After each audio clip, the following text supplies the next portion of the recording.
Alright, doing the video a little bit late today as I spent all day today at my son's tennis tournament. We had a tennis tournament with his high school team.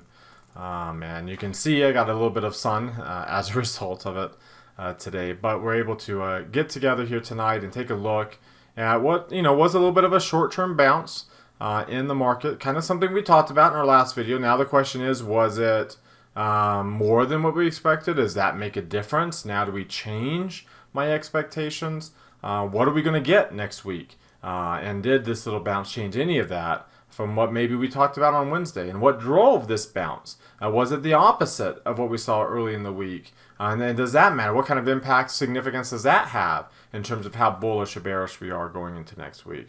We're also going to talk about the sector rotation, the changes in this, the moves and the significance of that too, and some of the beginnings of some correction that we've seen in some of those sectors, and which ones and how bearish some of our main ones are. All of that has impact, has significance. So we'll break it down as well as with our trade idea of the day. So let's go ahead and get started. Today is Friday, May the 14th, 2021. This is the Market Outlook from MarketScholars.com. My name is David Settle. All right, well, let's start taking a look at the S&P 500 with the Market Forecast Indicator like we always do. You can see a nice little bounce back. We anticipated there would be a bounce back. We actually started to fill in that gap. You'll see here in another chart in just a minute. The near-term line did get up above 50. That's what we were looking for. Now the question is, how much further will it get above 50? This has been quite a little bit of a jump in the last 2 days with that Harami pattern yesterday. And the idea was that we had really kind of, gotten pretty bearish here. And whether or not it was this bearish, it kind of looks like we're maybe this bearish, where we were really close to an intermediate pullback there in January. And then it finally started. Remember on the NASDAQ, it started right there. If you look at the NASDAQ, that was the January. See, the NASDAQ didn't quite get so bearish. And then we had that last little rally. Remember, the S&P was a little bit down. We got that last little rally, and then we started that pullback that you see here, right? So this time we got down, very similar to what we saw in January, but the NASDAQ is in an intermediate pullback now. So it's flirting back up with this 23% retracement level. This is probably about as high as I think it will get. Now, of course, I could be completely wrong, so take it for what it's worth. But I expected that we'd get pretty decent bounce. I just didn't think it would take 2 days. I kind of thought maybe this week, we kind of finish in this area, and we actually went up a little bit more into that gap. And as you saw, and I showed on I tweeted out while I was at the tennis matches that we got a long lower shadow on the index. Long lower shadows aren't nearly as bearish. They're really bullish at the end of bearish moves. You can see here the bearish moves that produce a long lower shadows. They're not as bearish at the top of strong bullish moves. You can kind of see we had one there, and we kept going with a cluster, mind you, and we kept going up there. And so we just don't typically get long upper shadows at the top of moves. But you can get the long lower shadows. For example, there's a long lower shadow that was bearish, a little bit of a longer lower shadow there that ended up being somewhat bearish. And again, we've actually had a couple of weeks in a row here of pretty bearish candles, long lower shadows, and we got that here. And you can see the near-term line kind of diverged a smidgen off of that extreme near-term high we had there. We've been on this near-term run now for multiple weeks, so 1, 2, 3, 4, 5, 6, 7, 8, 9, 10 weeks. The last near-term rally lasted, let's see, this week right here, 1, 2, 3, 4, 5, 7, 8, 9, 10, 11, 12, 13, 14, 15. And there was that kind of January, and then all the way down to that move. Remember, again, the NASDAQ actually did drop more during that time frame that the S&P did not. So we've been on this nice near-term rally. You can see the momentum lines down. Still very strong trends to the upside, even on the long-term move.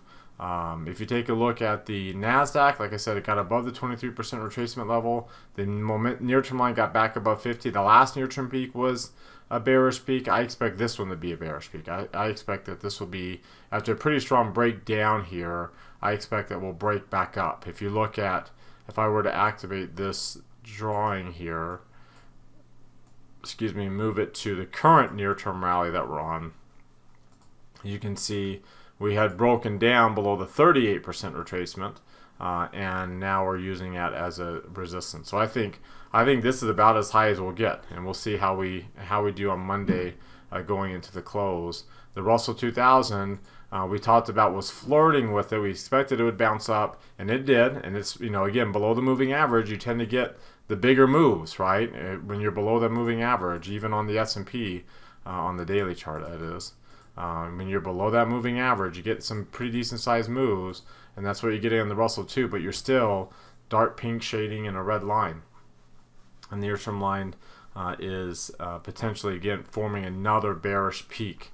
So that's kind of the market forecast patterns, what they're showing. I expected after Wednesday's decline that we would bounce up going into the weekend. We've been talking about that in our Market Scholars classes as well. This is the bounce that we were kind of looking for, maybe a little bit bigger, but this is the type of bounce we were looking for. Now I think we'll end up rolling back over.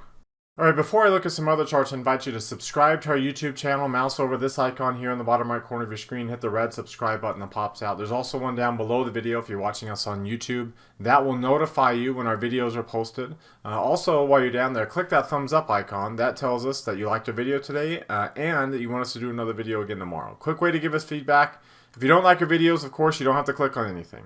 You don't even have to watch. But if you do like our videos and you want to let us know, give us a click. You can do it right now even while you're watching. Also, comment down there. What did you get out of the video today? What stood out to you? What questions or comments do you have? Why should other people check it out that are coming for the first time? Post that in the comment section. Join our website at marketscholars.com. There's a link popping out there in the top right corner of your screen. Click on that link to subscribe to our site for free. You get access to our Market Outlook forum, among other things there. It's the only free portion of our community. You can be able to interact with other viewers of these videos. Also, follow me on Twitter for more content in between the videos from day to day. There's my handle right there, at DavidSettle42. And join our Market Outlook Facebook group that we've created. All right, if you're watching us here on our blog, you can check out some of these other things over here on the right, including our Market Outlook live video, where I review all the old trade ideas that we've done in previous Market Outlooks. We continue to watch them and manage them until we finally close them, and we do that in these videos here. Every day I do the Market Outlook. I do a live video at 3:30 Eastern Time on the same day before the market closes. You can catch it here by clicking on this icon, or you can come up here and see it and click on that icon. Mouse over Market Outlook, click right there. Also, our trading rooms, our upcoming trading rooms that we have, you can check out over here. Again, all of our subscribers, all of our paid subscribers get access to all the trading rooms and the Market Outlook live videos. Our premium subscribers get access to it for cheaper, and in addition to that, they also get access to all of the premium tools, the online communities for each class with all the custom content there, as well as the Q&A sessions, right? That's unique also for the premium subscribers, among other things. Come down here, click on this heart, opens up a new tab, hit that like button right there. Come over here, hit this thumbs up icon. It opens up another new tab as well. Click that like button right there. Again, the more you do that, the more people actually see our content because of all the engagements it has. We really benefit from that, so we appreciate those who do. It also benefits you because Twitter and Facebook will promote content in your timelines from the accounts that you engage with the most. So we try to make it really easy for you to engage with us right here. All right, now let's take a look at the weekly chart on the Hakinyashis. Remember, with a very high, it's extremely high PPO here. You can see the transition candle. We got long upper shadow, long lower shadow. On the NASDAQ, it was actually a bearish candle, right? So we have a bearish candle now. It's not a trick. We had the transition last week. And then on the Russell 2000, it's more of a bearish candle. A little tiny sliver of an upper shadow. But you can see the bearish candles that are developing on these Hakinyashis. Not so much on the Dow, but you did get a big transition candle, and this is what it's regular candle looks like with that long lower shadow we've talked about. So that was a significant transition candle there, and then of course, like we said, the S&P 500. If you look at the 3 green arrow charts, the MACD rolled up with this little rally we've had. The histogram really jumped up. The stochastics didn't. So both these lines are still significantly below their moving averages. So, again, we had this kind of move right there, right? We had a jump up on the MACD off a 2-day rally, and it did not get above the moving average. Stochastics actually did turn up there and did not get above its moving average. So, this is definitely not a like, oh, here we go. It is. We did get above the 17-day moving average again. So if we're going to be bearish, Monday we're going to be right back below it. If we can hold that break back above it, great. The more than likely it's going to be unable to hold it. As you can see, we are back above 50 on the CCI. We are back above negative 100 on the RSI, above 50 on the CCI, back above negative 100. But we are still in a bearish directional move. Even though we jumped back up above 20 on the positive, we're still well above 25 here on the negative. So we haven't flipped the script yet. We'd have to now we have to watch for the negative to get below 25 before you'd say, okay, now we're back to being bullish again. We got the bullish reversal, so we're not bearish anymore. We don't quite have that yet. The Bollinger Bandwidth, you see we got into the middle. We got back up above here, the middle of the chart. Again, you can kind of see the last, period of weakness we had, semi-period of weakness we had, a similar type pattern when we got down and then popped up. We did not get in the upper quartile, so that's an area to watch for, as well as a significant resistance that we're at right now, because we had broken down below it. So now it's a resistance for us, this big layer of volume resistance that we have there. Was it one more chart I wanted to show you, the Ichimoku cloud? Remember, we had finished the trend, but look at this, right back up to a moderately strong trend. Well, almost moderate, a weak, right back up to a weak bullish trend, because we're back above 1 and we're back above 50. So, and we're that close to now getting back to a moderately strong trend. But you can see how, like, outside of like that move over here where you ended it and you bounced back up, that was back in June, and we got going again after some volatility there. We got going again. The difference here is we were only a few months into an intermediate rally there, and we're 6 months into an intermediate rally here. So it's unlikely we'll get this kind of additional 3-month run to finish that 5-month long rally. That we'll get that again here, because this has been one big long intermediate run with this period of noise in between that wasn't noisy enough to actually be quantified as an intermediate pullback. All right, so we did fill in the gap. We were holding it this morning.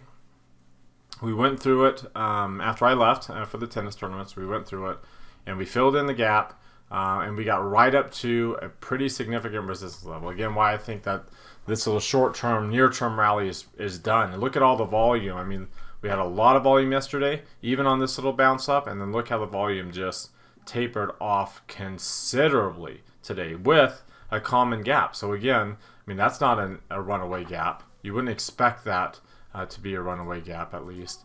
You can see, what it looks like on this chart. Of course, we get a big down move, you're going to get big up moves. That's how it follows. And it was a relatively big gap to the upside. Again, not that significant type move that you would say, oh, it's a runaway gap to the upside now, because we never did get a pullback. Also, is the other consideration there. The other thing to consider too with that 4-week chart is that Arun, remember we got the bearish cross there. We are not back to a bullish cross yet, which would nullify that. Get the high back above. We have to get above 422, and we'll see if that ends up happening. Obviously, it would be very unlikely. On the Qs, you can see, you get these little drops like that, and we'll see if we bounce back up like we've seen in the past as the green makes its way down. Same thing on the IWM. I kind of expect that will pop back up as the green continues to work its way back down. I don't see this run ending until the green gets down towards and hits 0, like it did on IWM, like it did on QQQ during that decline. and then like you've seen it do on SPY, you can see not during that because we didn't have an intermediate pullback here, and briefly over here where you're so close to having an intermediate pullback, but we did over here where this was actually an intermediate pullback. So we haven't broken the 70 level yet, but that's kind of what that's the type of pattern I'd be expecting here, and that's why I still think that this little short-term rally is done, and we'll move back down and get a new low within the first few days of the week next week. Let's take a look at the volume and the trading range today. So again, consider the gap there. So the 4.31, the low was at 413.18. The close 410, so about 3 points. So we had about a 7 1/3 point rally with an 82 million shares trading hands. So this one, 82 million shares is still above the average. 7 some odd points is still up here. So I mean, that's still bullish numbers, right? To be up above these averages, because it pulls them up, not back down. And then you look at the volatility index here, and you see this is where we expected it would come back down to, the 85% mark. A little bit below 20, but we're going to hit the 85% mark. Remember, we talked about we don't go from 80 to 100, 105 at least. We got close. We got up close to 100, but you can go to 100 and 105 from 85. So now that we flirted with 100, the next rally you would expect on volatility to get up there. Past 105 point. And again, I could be completely wrong on that, and we might just stay down and be bullish for who knows how much longer.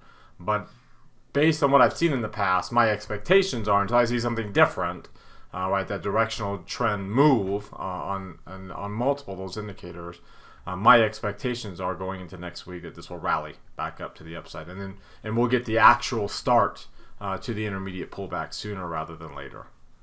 So what do you think? Do you agree with that assessment? Do you disagree? Let me know in the comment section below, especially if you disagree. What are you seeing that suggests why you're a lot more bullish than I am, a lot more bearish than I am? And I definitely don't pretend to be 100% accurate. I've definitely been wrong in the past. But again, you trade what you expect. You look at your charts, gauge what your expectations are. You trade what you expect, and if things change, then we'll change. If patterns change, then we'll change our expectation. But until I see things change based on the patterns I'm currently seeing, I think there's an opportunity for some volatility here coming up. That would be a little bit longer than what we've seen, and it will be the start of the correction, not the end of the correction, which a lot of people have been talking about over the last couple of days. All right, now let's take a look at how things rallied here these last 2 days. So what I want to do is first of all, we've already seen, well, let me just remind you of how the week started. So we'll go to the first 3 days, and we saw, a big drop in equities, small caps, large caps, tech, all going together, emerging markets too. We talked about it wasn't a complete risk-off move on Wednesday's video because bonds were down and the commodities were up, with the dollar being up too. So not your typical risk-off move either. Now let's take a look at the last 2 days, so yesterday and today, and you can see big jump higher in small cap stocks, big jump higher in QQQ and SPY. Emerging markets not getting the big jump higher, and you can see commodities now are starting to fall and bonds are now starting to go up, and that is a little bit more of a risk off, and gold going up too. So that's kind of a couple of interesting patterns there. Because that is what you would expect to see with a move higher in and you can see volatility jumping back down towards the moving average. We talked about that in Wednesday's video too. Like now we can jump back up easier. When you go up so quickly and you pop back down, this is the intermediate run, right?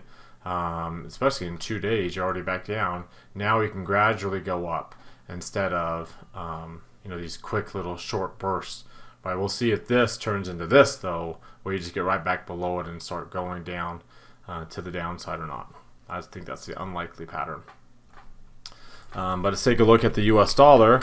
We're at around that 23% retracement. Again, it's kind of flirting between the 23 and 38 with the drop in the dollar. That obviously has a positive impact on gold. Right here. Being a safety trade. It's obviously still in bullish territory, bullish intermediate run right now. Bonds coming off of an extreme low there. Making their way, dark pink shading in a red line, but kind of double bottoming at this level and working its way back to the upside. You can see from a directional movement standpoint, gold hasn't started. Hasn't really started its directional breakout move, right? Because that's when you get the positive above 30 and the negative below 20, and that hasn't happened yet. And then you look at bonds, and you're still in you never really got a bullish one going either, kind of, but never really got it going. The positive jumped up above 20, the negative still low up above 25. So now we got to watch for that negative to drop below 25, with the positive still above 20 for that trend, this bearish directional move to be over with.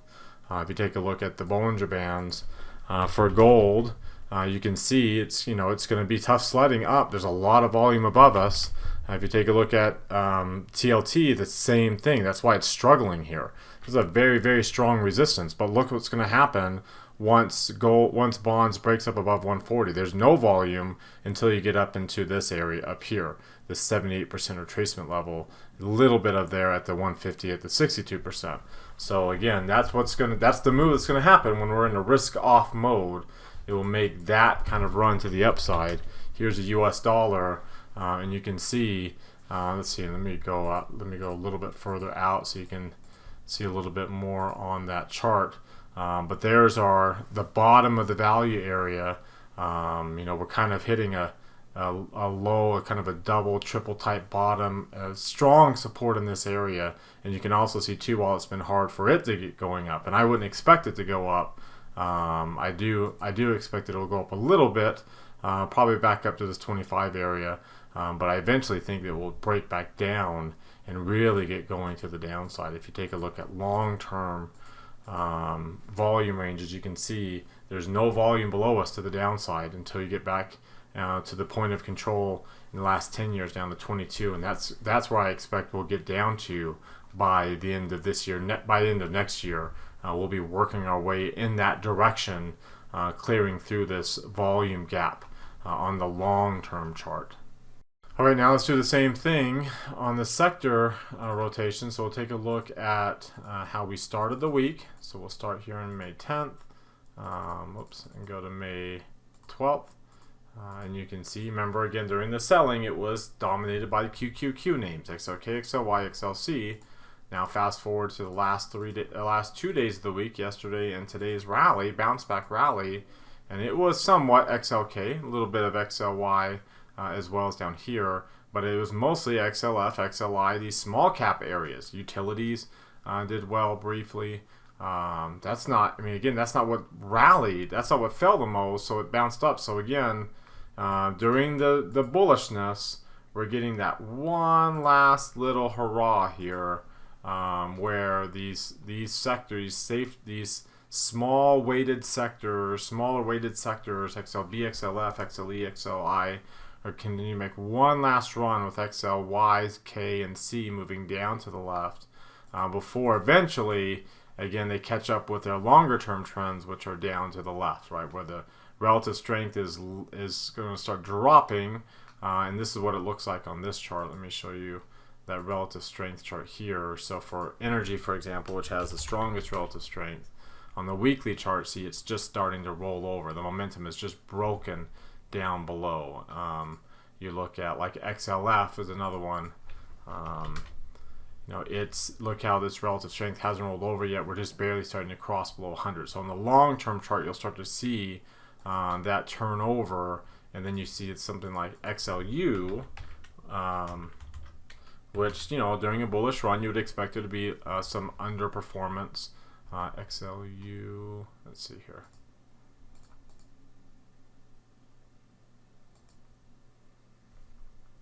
There we go. Sorry, XLU. Had to change it to SPY down here that we're doing it to. You can see its relative strength is just starting to turn up, and same thing with XLP. You can see the same concept. I mean, they underperformed during bullish moves, so that's not surprising that the relative strength was down, and they're just showing positive momentum and rising relative strength that you would expect eventually, like it did over here, to make its way up to strong relative strength during a pullback, right? This would be the fourth quarter of 2018, coming off of that bull market that we were in going into 2018. And as I shared with you before, on this chart, we talked about, you can see the bounces up like XLK. Again, it's well below the moving average, so not surprising it's going to get a bounce up. But you can see some of these others, like there's no correction here. When you're just hitting moving averages, you're not correcting. A correction is when everything is dark pink shading and a red line. And we haven't had anything except for briefly there, 1 day of dark pink shading and a red line. So during a correction, they all show dark green shading, pink shading and a red line. We're not there. We're light pink shading, but we still have green lines. Some of them a little yellow, but not, we haven't, well, again, we haven't ended a correction. We ended a near-term, a noisy near-term move to the downside, but not a correction, right? A correction, we are more likely in the beginning stages, the very beginning. In fact, I wouldn't even say you're in the beginning stages. You're kind of in the beginning stages of one. You're in the very ending stage of this 6 month long, which is so extreme, intermediate run that we've been on. All right, so we've been talking about ways that we can take advantage of this little short-term bounce in our Market Scholars trading rooms, and one of them is to look for stocks that are bouncing up that have potential for some downside after the bounce. So something like Deere, you can see it's had a really good run over really since that November time frame. It busted through this area, and it's really been going on to the upside. It's got a very thin layer of volume where we're kind of trading around right now with very little volume all the way down to about 300 to the downside. So, and you can see the convergence on that chart showing. You can also see the convergence here. I mean, after a really significant divergence, look at how the moving average are now just sitting right on top of each other as the MACD has come way down to the downside there. And you can see that as well, like in the Bollinger Bands. After being in the upper quartile for so long, now we've just been kind of, up and down, up and down, up and down there, and the bandwidth has gotten really, really low, and we've kind of lost the strong trend that we were on. We're in more of a noisy move, kind of flirting with that Ichimoku cloud, and you can see the divergences that had been setting up. And then now we've been gradually moving lower highs and lower lows on the RSI and the CCI. And the RSI has been making multiple attempts to the downside. Here's our long-term chart. Again, very significant PPO, very significant gap between the 50 and 200-day moving average with the extreme PPO there. If you take a look at how high that PPO is for the stock over the last 5 years, that would be the highest. So we're rolling down from what is the highest level for it. If I go last 20 years, same thing. That was the highest. We're in the 94th percentile, and we're coming down from the highest level of long-term momentum the stock has ever had. That's a pretty significant move, and we're going to see if we have an opportunity for this convergence that we've been having to work its way down. If they were to get some kind of breakdown on any kind of broader risk off type move, since it's been so bullish. So what we decided to do was a really low risk, low probability, but a low risk trade, because those two go hand in hand. Buying an out of the money put for June 360, selling the 350 to make it really cheap. So doing a half a normal position size. Here, let me get rid of that. They're doing half a normal position size and getting about a 5-to-1 reward to risk ratio. If it works out, obviously keeping my risk a lot smaller, kind of like the Home Depot trade, keeping the risk a lot smaller in case it does bounce up, and giving myself some room for Deere to bounce up like Home Depot did before it works its way back down, and give it a shot and give it the time that we need to. So similar trade that we saw on Wednesday, we'll do it again today and see if we can't take advantage of this last 2 days of a rally and sell into it. All right, so that wraps us up for today. You've heard from me now. Now I want to hear from you. Use that link popping out in the top right corner of your screen. That takes you to our Market Outlook forum. Remember, everybody has access to that, even our free subscribers. Open up any new threads, reply to anybody else's threads, and let's keep this conversation going in between videos with each other. Comment, questions, post them in the forums there, and let's interact with each other here. As always, thank you very much for watching. Remember to subscribe to our YouTube channel. Hit that thumbs up icon on YouTube, as well as like us on Twitter and Facebook too. Comment on our video. Have a great rest of your weekend, everybody, and we'll see you all next time.